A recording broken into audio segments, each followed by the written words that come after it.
Liam. Nagy? Looks like Tuvi's got that Titans job sewn up. Oh, hold your horses, Nagy. Don't go jumping the gun on that one yet, mate. Why, what have you done? I've gone ahead and I've gone and submitted our resume. Our resume? Yes, Nagy, you heard me correctly. Our resume. Think about this.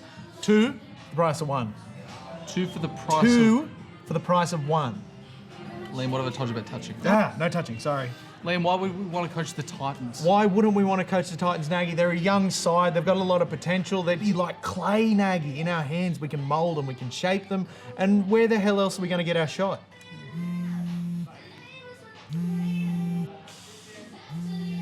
Let's wait till next week when Mary gets the ass. Oh, you'd look good in white. And you look good in red. Bring out your eyes.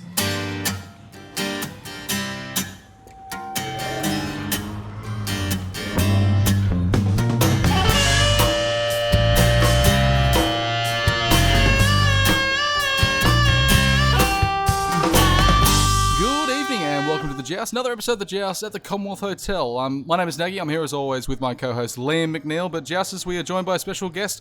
We run into a lot of people here at the Joust, and we've got a particular favourite of ours, Stephen Crowe, all-round Knights legend. Thank you for joining us tonight.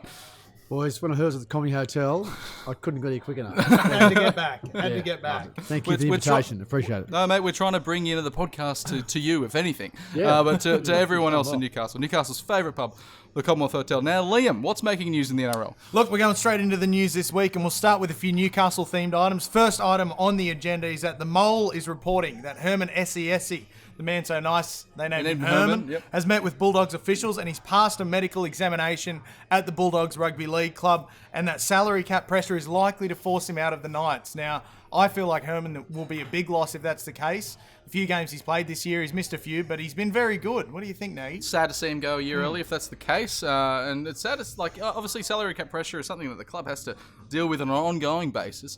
But I think we've gone through such a period of just making exciting signings of new players come to the club, having to have that conversation of sustainability and keeping them. But it was upsetting to read from Mary from the Raw to say that we might also see the Heimel Hunt as well as SKD not re-signed. What are your thoughts, Crowey, about the players on the way out of the rebuild? No, you're right. It's been a while, hasn't it, since we've had that sort of pressure. Normally the pressure has been, how the hell do we get someone here? Yeah, we've got all this money and no one wants to come. So it's a reverse of that. I suppose it was inevitable as our younger players and better players start to, I suppose, grow in value. I can only guess that Kalen Ponga's value in the next couple of years is going to go through the roof. This is probably inevitable. So who do you drop or who do you get rid of? That's the coach's call. Herman hasn't played a lot of footy. Now there's a reason for that. I don't know whether there's something in the background. I mean, defense is probably not his strongest suit. And the last 4 or 5 years, the Knights have just struggled to stop points. So I'm guessing if you're looking for boxes to tick in Brownie's team right now, you need to be able to tackle. And if that's not your strength, you're probably the first one out the door. There's my guess. But yeah. But I mean, you're right, as you say, it's an interesting dynamic. It's changed the whole conversation now. Are we going to see more of this? That's probably my question. What's going to happen next year? We've got blokes coming off contract. Are we going to re-sign them? Are we going to shed players? As our stocks grow and the value of our players increases, it's the reverse of the type of pressure we've had for the last 4 or 5 years. Yeah, I guess it's a kind of byproduct of success and improvement, which is definitely not a bad thing. It's no, not at all. Definitely a good problem to have at the moment. So although the Roosters seem to have success without shedding players, no, that's right. There's some clubs seem to. What the fuck's going on there? Some clubs seem to be able to do it a little bit better, and I think it's just that third party sponsors and whatnot, and just being able to attract that level of talent, and having people wanting to play at the more prestigious clubs. And hopefully after a few more finals berths, we can become that prestigious club again. You make a very good point. I will say this, and all jokes aside about salary sombreros at the Roosters, if you do create a successful club with a strong culture, players will stay for less and they'll even come for less. So, and that's that we haven't had that for a long time. So, and it feels like you get the impression that a couple of the signings the Knights may have made in the last 2 or 3 years have had to pay overs to get people to the club, I guess. Yes. But now, like you said, as the success comes and the improvement comes, you don't have to pay quite so much to get those good players over. When I said how we might be losing, Heimel Hunt, SKD, and Herman SASA, that's in the hope to retain players like Dan Safidi is now looked to be on an upgraded contract, just making his State of Origin debut, as well as Kalen Ponga, as we said, and also Jesse Ramian was mentioned earlier in the season as their longer term plan on a player that was under market value, but whether if that's something they continue to look at. But, it's about retaining that core group. So hopefully we can sort of keep the players that are serving us well and move forward. And keeping those marquee players that attract other players too. I know there would be a lot more people that say, I want to come play with Kalen Ponga than I want to come play with Herman SASA. No offense, Herman. We all love you here. But, this is business in the end. Liam, what else is making news? It's business, that's for sure. Now, also in the news this week, the Knights have employed a former referee to improve the team's discipline. After 7 sin bins in the last 7 games leading into the Roosters game, we've got 4 of the top 15 most penalised players in the competition. Now, Crowey, is this something that would have ever happened in your time? Would they have got a referee in? Would you speak to referees? Mate, it would have spat on him if he walked in the door. No, actually, I've got to say, we need to do something. Like, honestly, every week, and I'm not one to criticise referees. Honestly, I think it's a tough job, and it evens out. In my view, normally over the course of a season, except this year. Yes, I mean we're last, are we not? I think so. As in most penalties conceded, we're last. We are last. Yeah. And I look at it every week and I think, is there something we're doing differently than other teams? And I'm not sure it is. But although one suggests this ploy suggests it might be, we have to do something. Yeah. It is a chronic problem for the club. And some of the games we've lost, some of the tight games we've lost have been as a direct result of penalties or against the Dogs, certainly losing a player and down to 12 men for a prolonged period of time. Would we have ever brought a referee in? No way. But I see the logic of it, and I can appreciate it's probably not a bad thing to do, particularly given how bad we're going in terms of penalties conceded. It's an interesting tactic, and hopefully it pays off. I know it's something they're really focusing on because of how this late in the season and watching. This is we're 2/3 in, and we're making these changes. So hopefully it's enough to sort of sharpen up, or at least say the right things maybe to the right people. Liam, what else have we got there? We've got, now this one's harkening back to the off-season where there was a few little incidents in the game. Mason Lino may face a club-sanctioned fine after being involved in a minor altercation at the Green Roof Hotel there in Hamilton. An inferior pub, I got to say. An inferior pub, absolutely. Would never have happened here at the Commonwealth Hotel. Not a chance. Not a chance. And also the club are looking at banning players from several local night spots as a precaution. What? Yeah. I know. That's Crowey, unthinkable. Harkening Back in the day, yeah. Clubman of the Year you'd get for that sort of performance. What's changed, mate? How does when you're in a successful playing group, Crowey, and you're going out amongst the town, and you have the has-beens, the never-beens that are sort of wanting to take on the champs, if you will, in the pubs, or try to rub you the wrong way, maybe just to talk about it later that I got into a stash with Mason Lino, for example. Yeah, exactly right. Just seeing them. Is that something actively players groups consider, or know about, or try to avoid, or is it just a situational thing? Do you know what?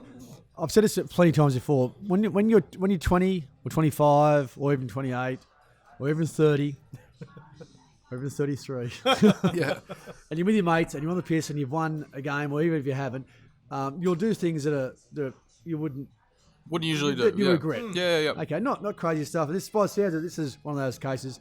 If we expect young blokes to go and have a beer and never stuff up, like I'm talking aggressive, risk-taking people who are. That's the profile of your average NRL player. Absolutely, yeah. Young, risk taker, aggressive.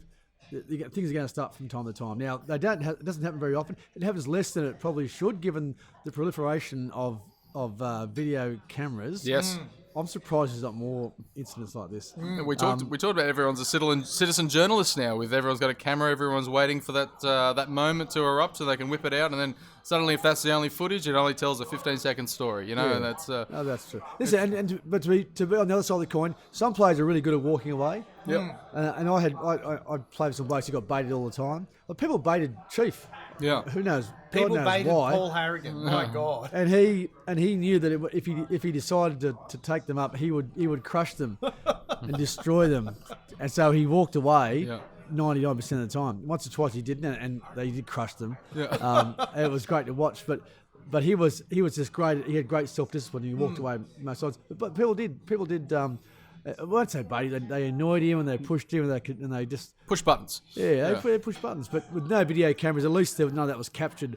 I feel sorry for the guys today. I think it's tough to go to a place like the Green Roof. It's high profile. People know the Knights players are going to be there, so quite possibly they do go there to push the buttons. So and after you've had 12 screens, it's hard not to be pushed. Yeah. Well, there's 2 incidents now. That's one at the beginning of the season with Tao Moga. No, it was Jay Safidi. Jay Safidi but also at Tao the Green Roof. Tao as well. So I guess maybe 3 strikes, and I think there's something else to be done. And there's only 8 weeks left of the season, and hopefully some finals in there as well. So let's see. We're 4 weeks away from the first club saying we're on a beer ban for the rest of the year. That's it. Usually that happens. You can see the semis, and some club that's probably sitting about 6th or 9th and needs to win their last 4. Says collectively we're having a beer ban. If that happened, I'd be really disappointed if we're going that bad. We have to have a beer ban. That's it. I'm surprised we haven't seen any booze bans yet. Usually a club will trot one of them out near the start of the season. Do you mind if mate, please. Murray's 262, mate. That's please rip right in. What is that? I said you were saying that your barber. My barber serves this. I get a beer when I have a haircut. Yeah. He serves me up at 262 over at the Civic Arcade, number 6 barber. Yeah. Alex is the hair cutter. He's a cracker. And I have a nice 262 on a Thursday night. We're having a shave and a sitting on the chair. Beautiful. What better stuff. way to do it, eh? What else we got there, Lee? Now, next in the news, we've got some more salary cap issues. Danny Weidler is reporting that the Bulldogs are looking to offload Kieran Foran and are prepared to pay around half his salary to any club that'll take him. Yeah, he's an interesting player, Kieran Foran, I think, because he was obviously, for a while there, the best player. Or, he was up there in the top echelon of halves, and he was, and just his involvement in the game and his aggression when he was at Manly, his time with his hands on the ball was just extreme, and he really complimented Daly Cherry Evans, and I think probably any other halfback in the game. He could run, he could pass, he could organise, he could do it all. Something happened to him at the Warriors, or when he had some personal issues. He went to the Warriors. I think he's a half a player that he once was. I think he has moments of brilliance, but I don't think he commands that marquee money anymore. And I think his body's sort of given up on him as well. He had his personal issues, and as you mentioned, there was some widely publicised problems he was having off the field. And then as he just started getting older, his body just started giving up on him. So hammies, knees, and the rest. Bit of everything. So I think he'll struggle to find a club. I think the Bulldogs will be left with him on 1.2 million or thereabouts a year, because I don't think too many clubs will take him up, even at half price, because he just seems to be damaged goods. There's always the Super League, Superannuation League, to maybe finish off a career. If they, with someone with a highlight reel like Kieran Foran, they might take a chance with the kind of player turnover they have up there. But Crowey, do you see any other club picking up Kieran? I just believe everything that Danny Wilder says. There you go. For me, it's a It's nothing just filling the page in the paper. paper. He'll be there for 5 years. Oh, right. Yeah, very interesting. Very interesting. Now, the next one we've got... Now, this is one that Nagy and I were talking about before the pod, and it's a very interesting move by Mary McGregor to rest Ben Hunt. Yes. Resting Ben Hunt in the game on the weekend. Again, they really needed to win St. George. They kind of at that back end of the bottom... back end of the 12. Yeah. And they really need to win games Back end of the 12. Back end of the Is 12. there a 12? There's a That's 12. a new saying now. Back end of the 12. I think Mary needs a rest. Yeah, well, there you go. So, it's... He probably will get a rest, actually, quite soon. It's looking like that because of how... obviously making the decision to rest Ben Hunt, a player that's on close to $1.2 million a season, about $50,000 a game, and that's $50,000 as his salary, per game, sitting on the sidelines. 1.2 million. Yeah, he's on 1.2. Yeah, he's one of the here. highest paid players in the comp. The Dragons went after him very hard after failing to get Luke Keary. They were beaten to the punch by the Roosters. So they went really hard at Ben Hunt. They wanted a structured halfback that they could keep, but he's only showing glimpses of brilliance, and again, nowhere near that upper echelon. I don't think he's probably if you compare him and Mitchell Pearce and what they bring to the clubs, I think you get so much more value out of Pearce for slightly less money. There's a lot of talk about him being tired and being physically broken. That was the thing. He was tired. That was if it was dropped because he had a calf concern or something, the body wasn't reacting, but he was just fatigued. Is this a Denny Wilder story, by the way? No, this is this was from NRL.com. I believe. Jesus. Yeah. Well, that's Danny's Paragons of journalism. So it's interesting that the players just been rested because they're tired. They're saying it's a sports science thing. They're saying that the physio's talking to the sports science, talking to the the guys that they have the GPS on those singlet, bra. on the bra looking things, and then they're getting around. They all agree that he's not reaching that full potential. So is that the thing? Would you have ever seen that sort of thing Listen, in your league? again, I'm going to be. This will sound old school, but I hear the old Test cricketers say the same thing about the similar policy, the resting policy for the Australian cricket team.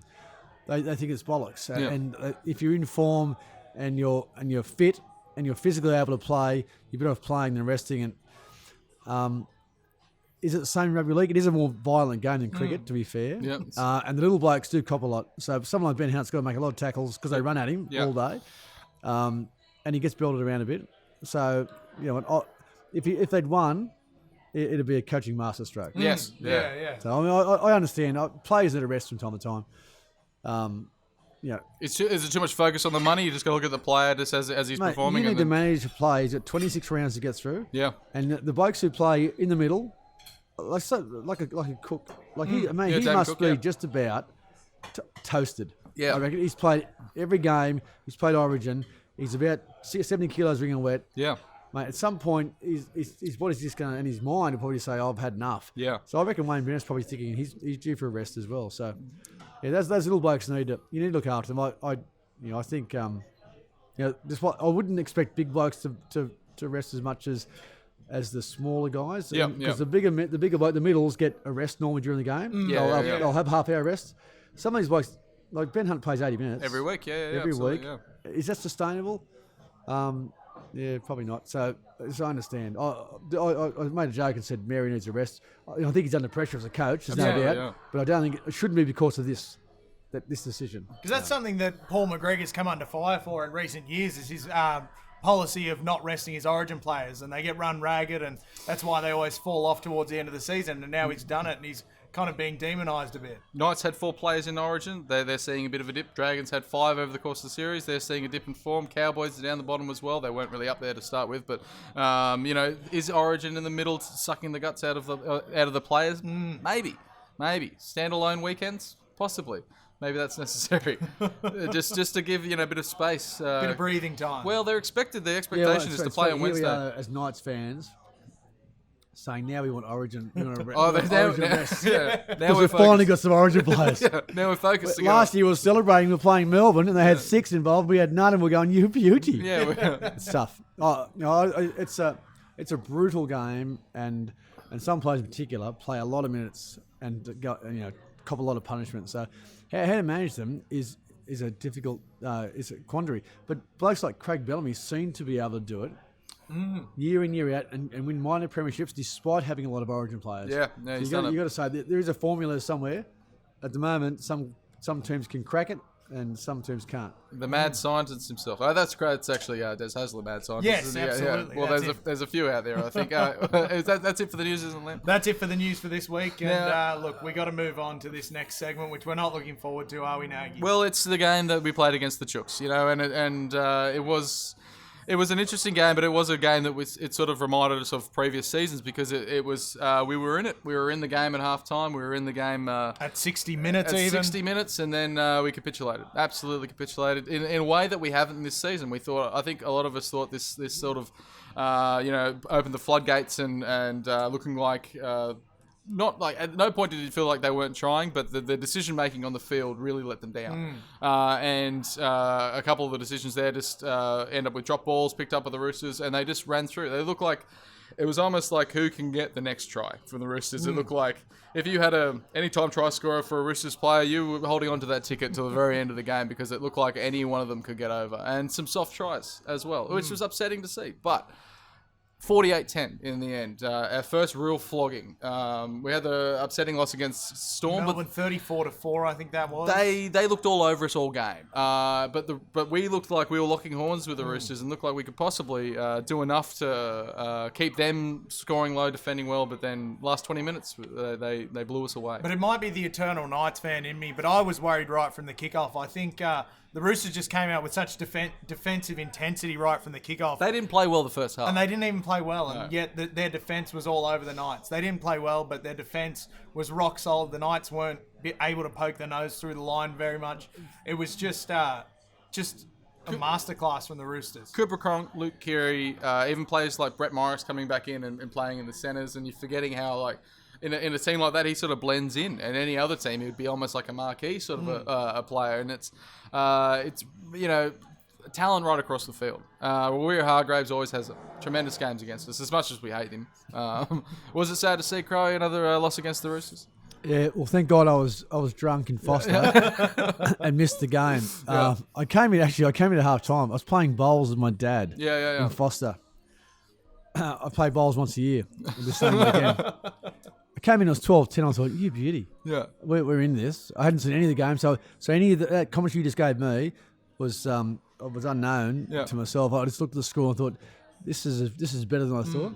Playing out at the SCG. Yes, yeah. Always thought it was going to be a tough gig. I came back in half hour later and it was 36-10. I watched the last 10 minutes, horrified as they just ran in a couple of really soft tries. So, really soft, it was a disappointing finish to the game. It's a difficult period of the season for us, isn't it? At the moment, three in a row. Yep. We've dropped. Confidence is probably also low ebb. And now you start to get nervous, and nervous players don't play well. Players low on confidence don't normally play well. We turned around earlier in the season after 5 losses in a row. Yep. I don't know I feel less confident, weirdly, about doing it again this time. How does players come through Origin and they're tired and they're, I'm a bit worried. That's all. As an honest fan, I'm worried whether we could pull out of this slump as effectively as we did early in the season. Every game now really counts, and I think having that momentum roll forward and stringing those wins together, it seemed like we found the formula. And then now to sort of, as the wheels might have come off again late in the season, all those games looking back where we lost those 5 or 6 in a row, when it was like, if we won 1 or 2 of those, we'd have a lot less pressure now. So it's those games are starting to come back and really hurt us. Having that one period of solid form with the Sharks win at the start, and then that win against the Baby Broncos. So, but I think our run home's pretty solid as far as a lot of other teams and where the teams sit. And I think we've got every chance to do it. I don't think we play another heavyweight. I don't think we have a Roosters Storm. I'll check with the Peanut Gallery. I don't think, boys. No, I don't think we have anything. No, just Manly. Manly's our biggest worry. So. Manly and Brookvale. Yeah. Do you know what? It's a real. This is a real mystery. It's like interesting, isn't it? Yeah. Can we pull out of it? Do we have the players? Do we have the fortitude? Do you have the guts, courage, guts to pull out? Yeah. I really hope so. Last time Mitchell Pearce almost did it single-handedly. I thought. Yeah. I thought as captain he said, "Follow me, I'll do it, and just do what I do, and we'll win." And they did, and they kept winning, and they went on and on. And other players grew in confidence. Is Mitchell tired? I don't know, because I mean he certainly here in Clemmer. That 6 week win, that's 6 wins in a row. I thought Clemmer and Mitchell Pearce just took it upon themselves to lead the way, and others followed, and they grew in confidence.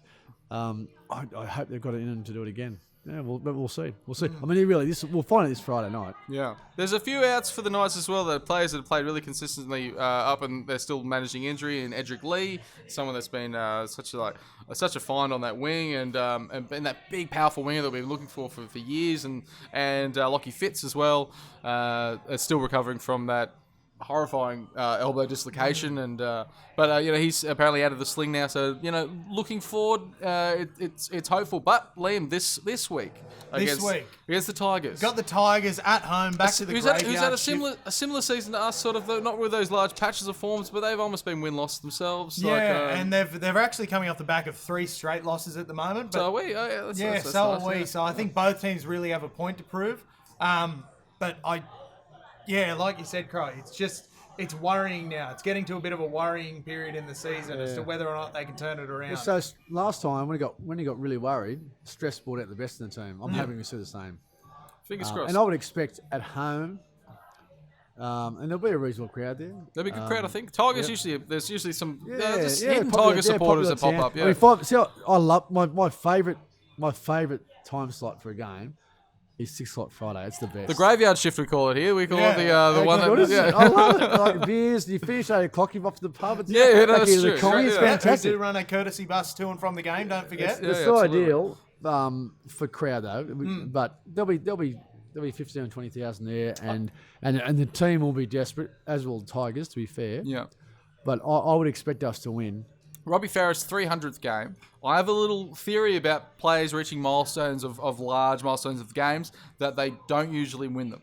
And Benji proved this the other week, but I just have this feeling. Typically, when it's Knights players, and they're there's a bit of fanfare about 150th, 200th game, and then we just don't get over the line. Hopefully, that's the case with Robbie Farah's 300th. Although there was a bit of a rumor going around that he had a bit of a niggle, and he might sit out this game, possibly to play his 300th at Leichhardt the following week. That sounds like something Robbie Farah would do, actually. Right, okay. Doesn't it? Yeah. He'd won his 300th at Leichhardt. He would. A lot of pressure on the Tigers as well. They got this an aging spine with as far as Robbie and Benji's there. They're looking to get rid of Reynolds. They're a team that's sort of shifting around. They don't really have a solid direction moving forward of looking to fill those positions as well. So I thought Robbie Farah retired. Actually. I think a lot of people did, but then he just kept on playing. Keeps going. Him and Benji, like Robbie went to South, ended up playing reserve grade, and everyone thought he was going to sort of walk out into the sunset. And then Benji in Brisbane played a lot of Queensland Cup. We thought the same, and suddenly they're back at the Tigers. Yeah, and back at Leichhardt.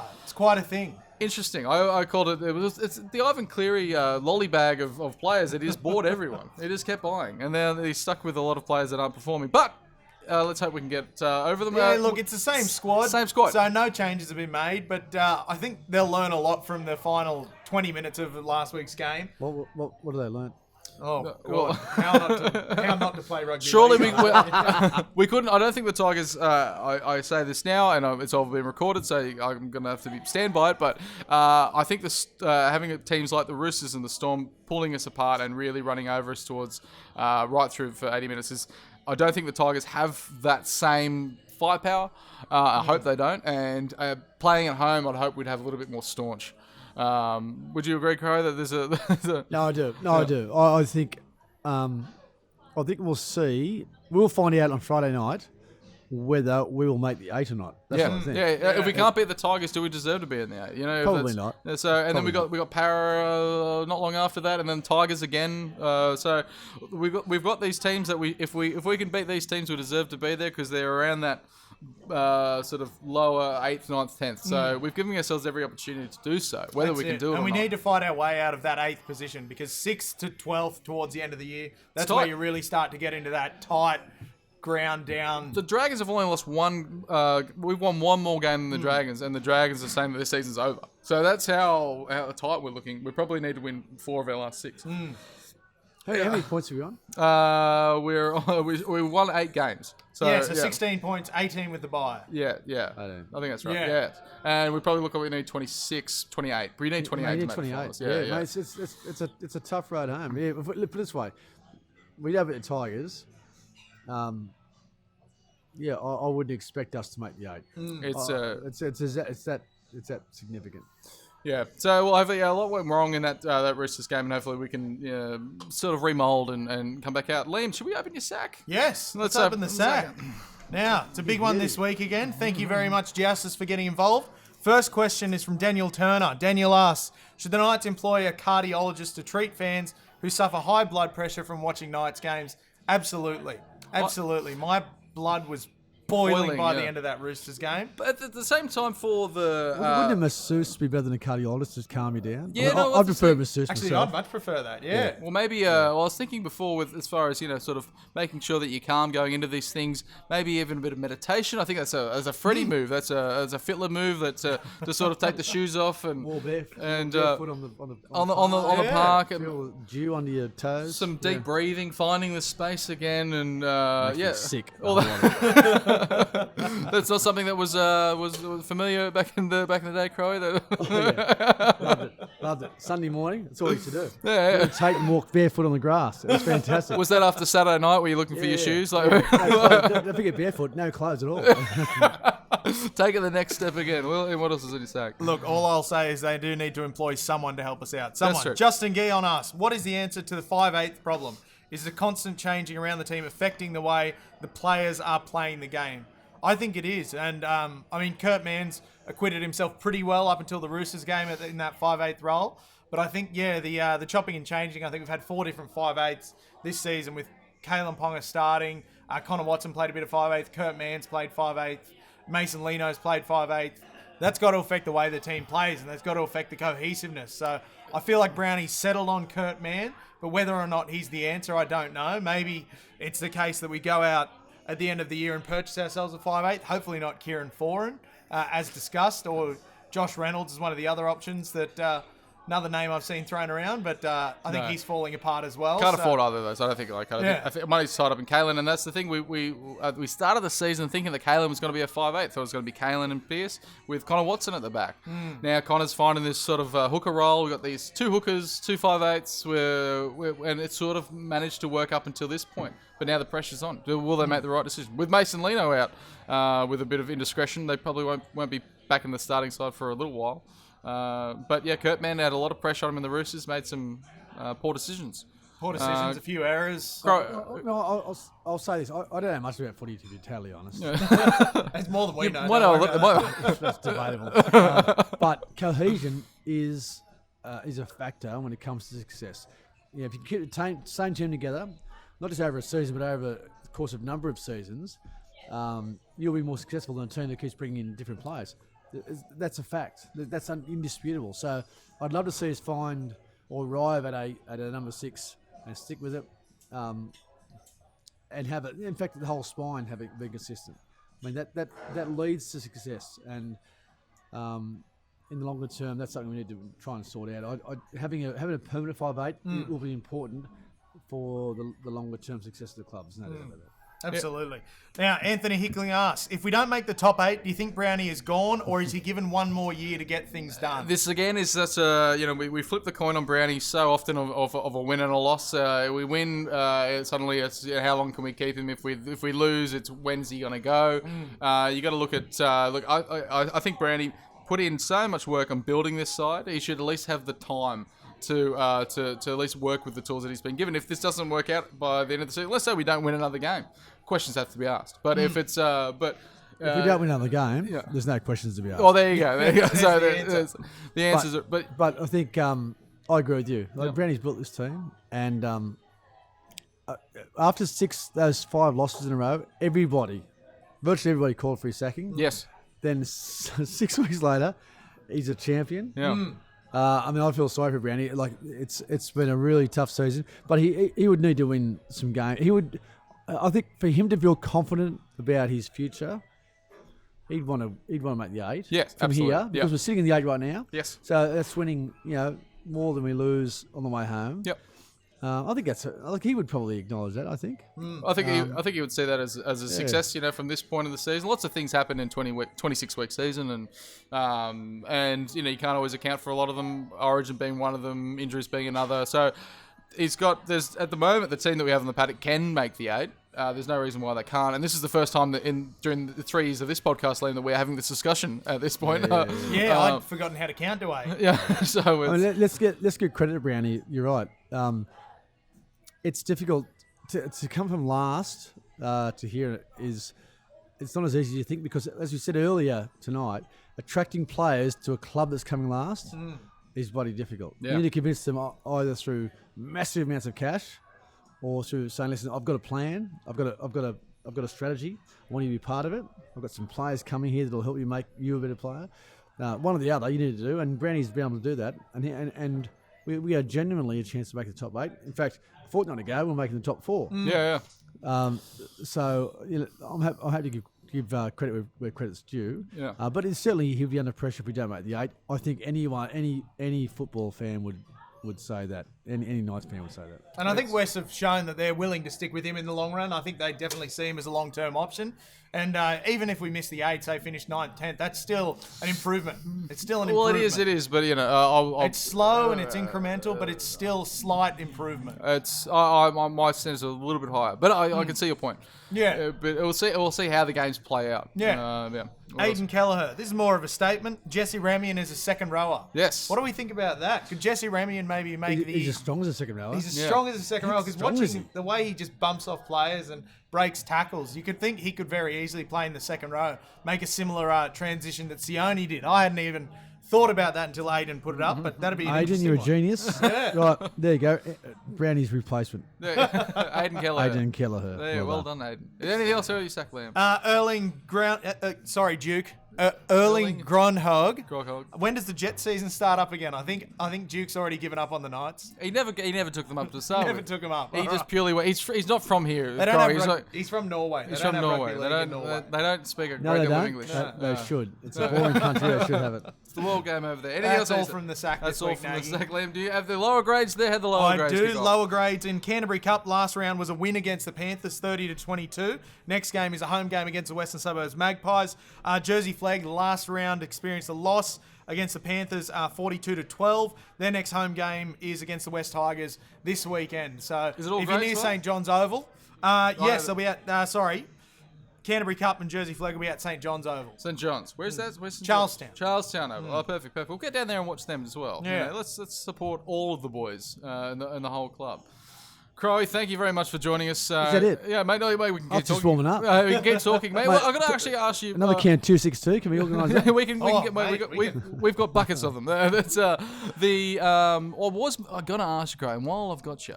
Obviously the old boys game's coming up and only not too far away. How's Gold Coast. It's got to be. Second last round of the year. Yeah. Last home game of the year against the Gold Coast. It's Yep. always the best round of the season, the old boys round. It could be a very important round as well in making the eight or not. And speaking of, also we got Mark Hughes round this week. Beanie for brain cancer Beanie round for this brain week. cancer Yeah. this week. Here's a couple of scoops. Actually, the Brady for brain cancer. There's no scoop there. It's on this. He's on this weekend. Yes.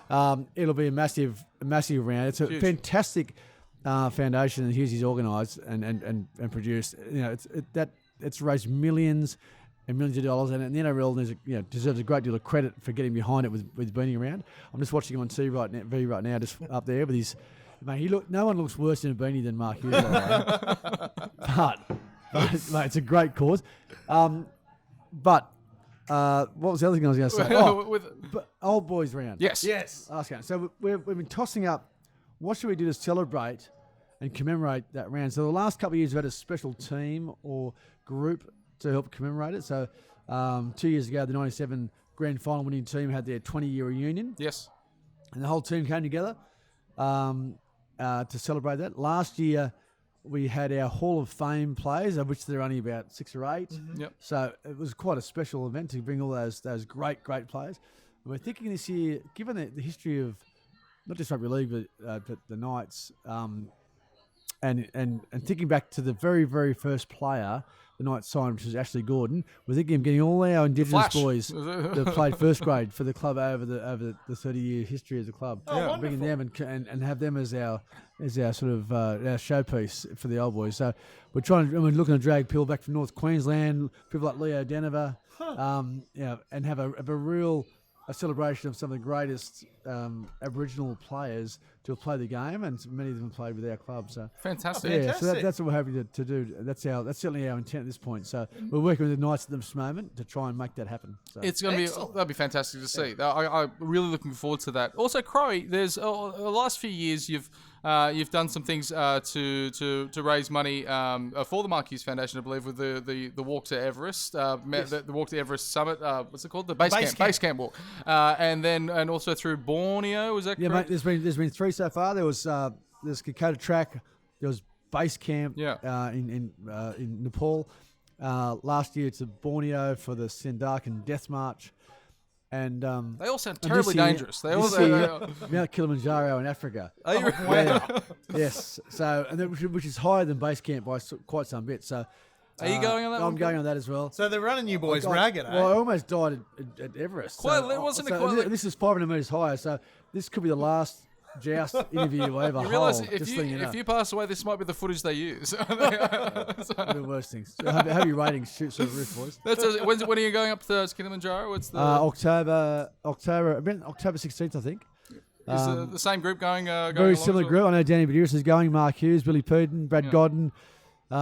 It's going to be and Trent Robinson is coming as well. The Roosters coach. Oh, Trent Robinson, Yeah. Because he was involved with the Newcastle Knights with Brian Smith. Yeah, if he I was remember assistant correctly. coach. Coaching back well in the grades, day. wasn't he? Yeah. So that's really great to see. We look forward to catching up. We can see that all photos and whatnot, and follow the team on the Mark Hughes. You could even sponsor and support the Mark Hughes Foundation if you like. How would they do that if they could do that? Was they jump on the website? I will send you a link. We'll put the link. Fantastic. We'll put the link right up here. That's where the link will be. Lovely. Thank you very much for joining us, Boys, Crowey, mate. thank you for inviting me. I loved it. I Mate. had a great time. I love the 262 as well. Let's grab Hell of a another. beer. Let's grab another one of the 262. Thank you very much. If you like us, please like us on Facebook, SoundCloud, iTunes, Instagram, all those social pipes. Did I forget one? Facebook. Facebook. That's probably where you're watching That's us the right main now. pipe. That's the main pipe. Please support the main pipe. Thank you very much, Joust. It's been an absolute pleasure. Thanks very much, Crowey. Oh, that's straight in.